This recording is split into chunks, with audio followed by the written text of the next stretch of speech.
Hey everybody, welcome into another edition of Rapid Recap here at Inside Nebraska. As always, he's Greg Smith and I'm Zack Carpenter. Today is a Bloody Tuesday, Greg. Welcome to Bloody Tuesday. Yeah, Tony White came out and he was talking about how he's, exhausted because of the day? He had no voice again. And it was funny because I don't remember if we said this on here or we were just talking about it kind of upstairs before we came down last week about how Tony White had no voice. And I was like, well, was it a bad practice? What was it? Nope, it just turns out that it's Bloody Tuesday, and that's the day that everybody gets after it. So he was running around hollering. He talked about getting after a couple of guys during the press conference. So, hey, it's Bloody Tuesday. Yeah, I like that. I thought it was Sunday, Bloody Sunday from whatever that song is by whatever band. I don't even know the band.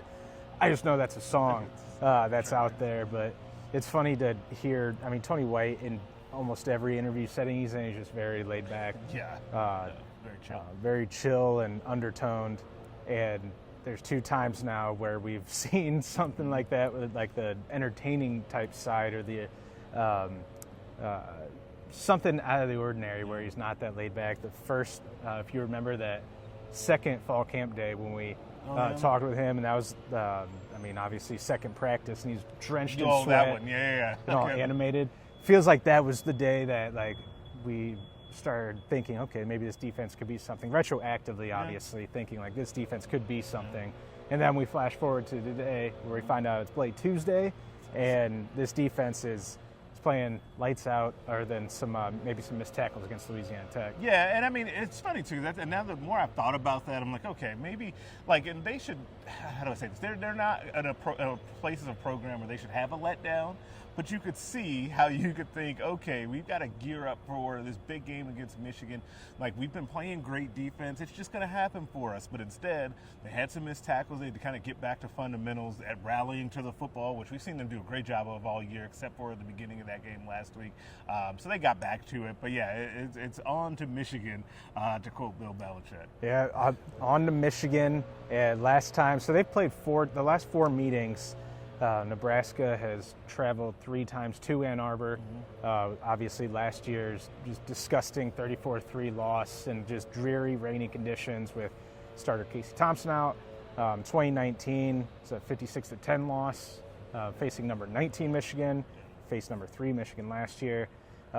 Last win was 2013, in the 17-13 win in Ann Arbor behind Amir Abdullah and Tommy Armstrong. Yep. And that was back when it was still the legends and leaders in the Big Ten Conference.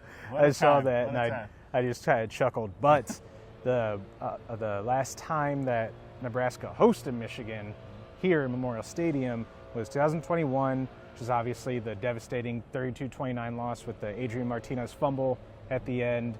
Happened right here. And that was something that Mekhi Bear was asked about.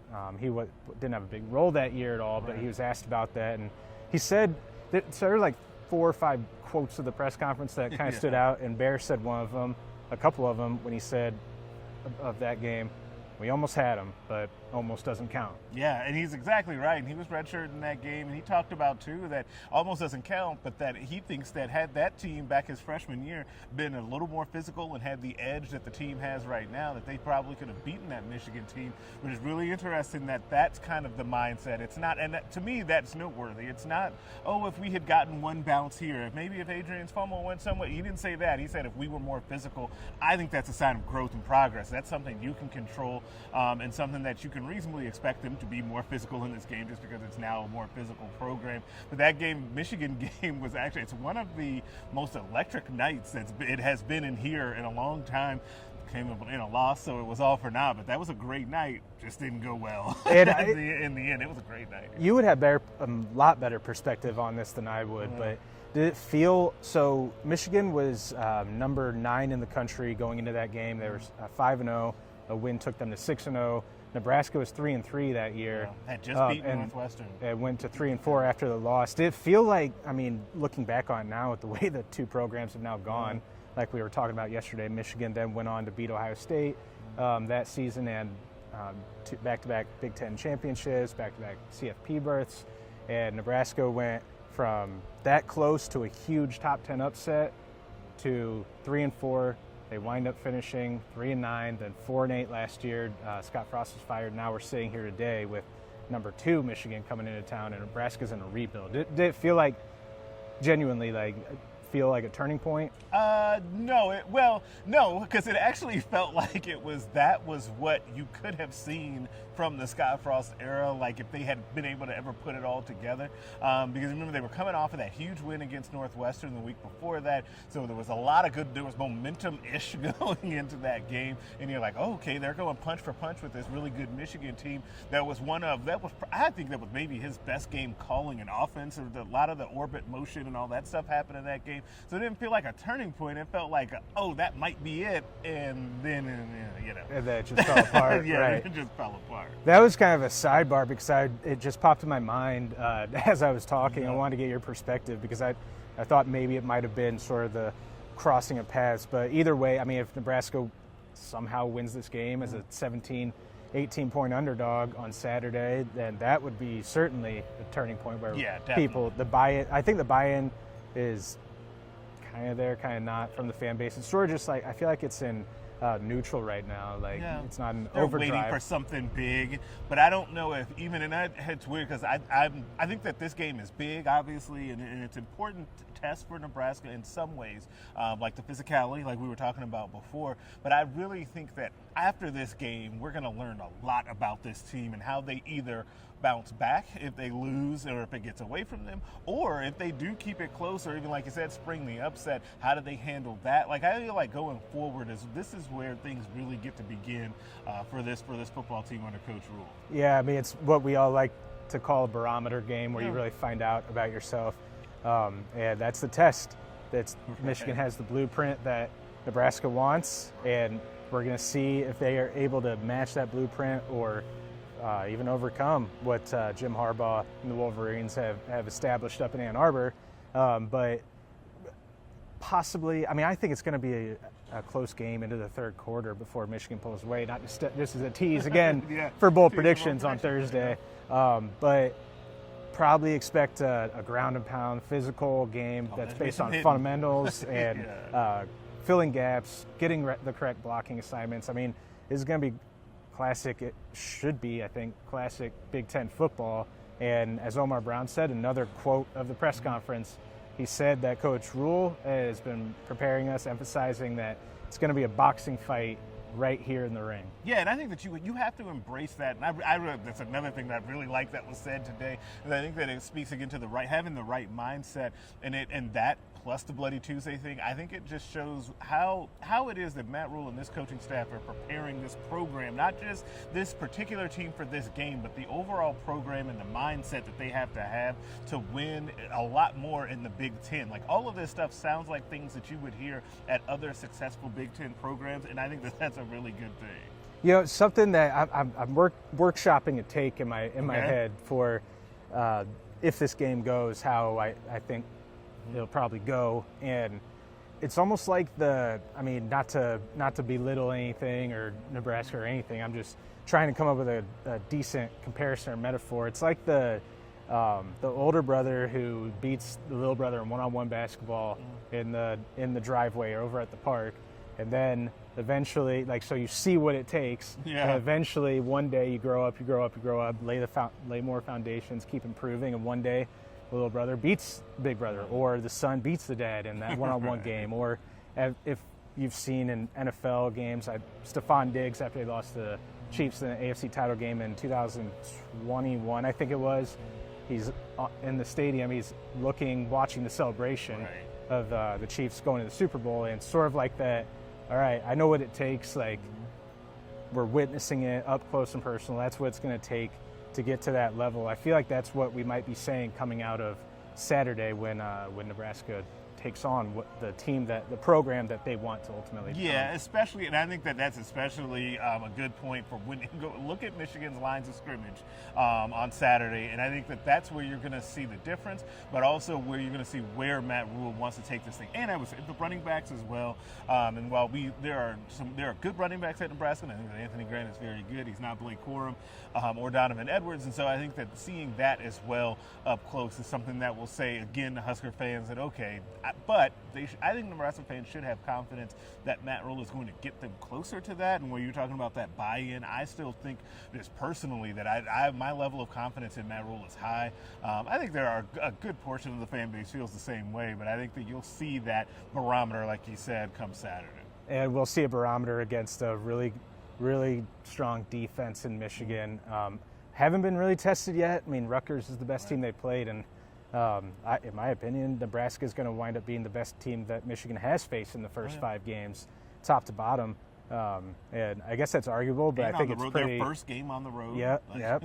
That's. I mean, again, stepping on bold predictions, but whatever. I'm excited to see how this unfolds, because it's not as if Michigan is a juggernaut or giant. Nobody in college football is this year. Yeah, so it's wide open. I mean, it's on the table if Nebraska's able to set their tempo and style like they have in 4, 8, 12, 16 quarters. They've set the pace and the style in 14 of those 16, with the second half against Colorado the only hiccup. But before we get out of here, just on the giant or juggernaut, the tall task, we'll say, that Nebraska faces. Marcus Satterfield was asked about the Michigan defense today, and he said that the front 7, especially at Michigan, compares to the Philadelphia Eagles front 7, which, probably not a great sign if that's, lavish praise. Yeah, you can take that one of 2 ways here, lavish praise, or probably not a good sign for Nebraska's offense. Yes, both. Maybe yes. both. Yes is the Why answer not both? there.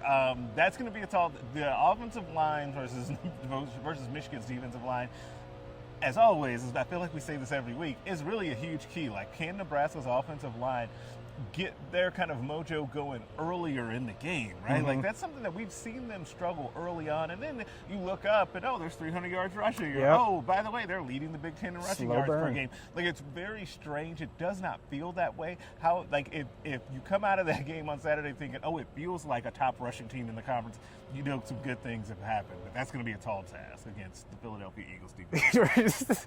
I love any comparisons. So I was like, well, all right. Well, I guess the spread should be minus 50 for Michigan. But another comparison, speaking of boxing fights earlier, and Philadelphia, Marcus Satterfield had a Rocky comparison for Heinrich Haarberg when asked about what he likes about him and what he needs to improve on. He did say that Heinrich Haarberg reminds him a little bit of Rocky Balboa, and that I'm paraphrasing, but essentially he's willing to die for a yard, is what I keep saying. He just fights, his toughness and the way he competes. But I think you had some thoughts on the other thing that Marcus Satterfield said. So it was kind of a weird comment in my opinion. Sorry, Sat. Satterfield talked about how, the one thing that Haarberg needs to improve on is his conditioning. He needs to get in shape. He didn't say his conditioning. He needs to get in shape because, there were plays like after he ran that 72-yard touchdown that got called back, he was gassed after that. I think he mentioned something about they ran the ball 8 or 9 times in a row, and he was kind of laboring during that. I didn't notice it. Steve Mark, our football guy, he said that he did on the rewatch, and so I'm not going to say that Sat is not telling the truth. I just think it's interesting to call your quarterback out for that. I'm surprised we're going to turn around and see Haarberg out here running some sprints to get ready for Michigan on Saturday. I think that's going to happen when you throw the ball 17 times, but you also run it 19 times, including that 72 or 75-yarder that got called back. Then you have to come all the way back down and throw it again, and then you're relying on him so much.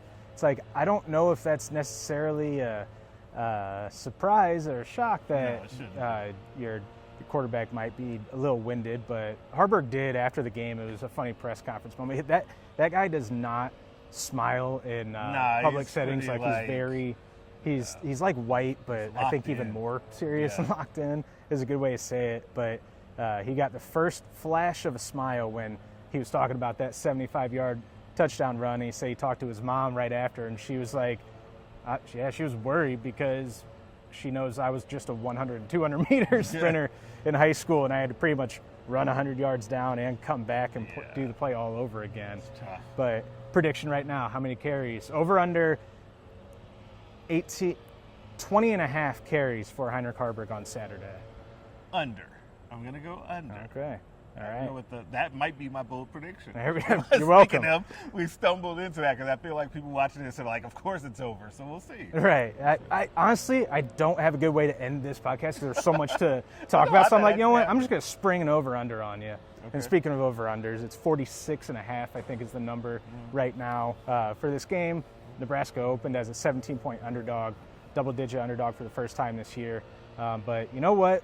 As Matt Rule says, we're going to work hard and go out. We're going to play hard, see what happens. So that's what we're going to do. We're going to see what happens on Saturday right here at Memorial Stadium. So for Greg Smith, I'm Zack Carpenter, and we'll catch you guys again next time.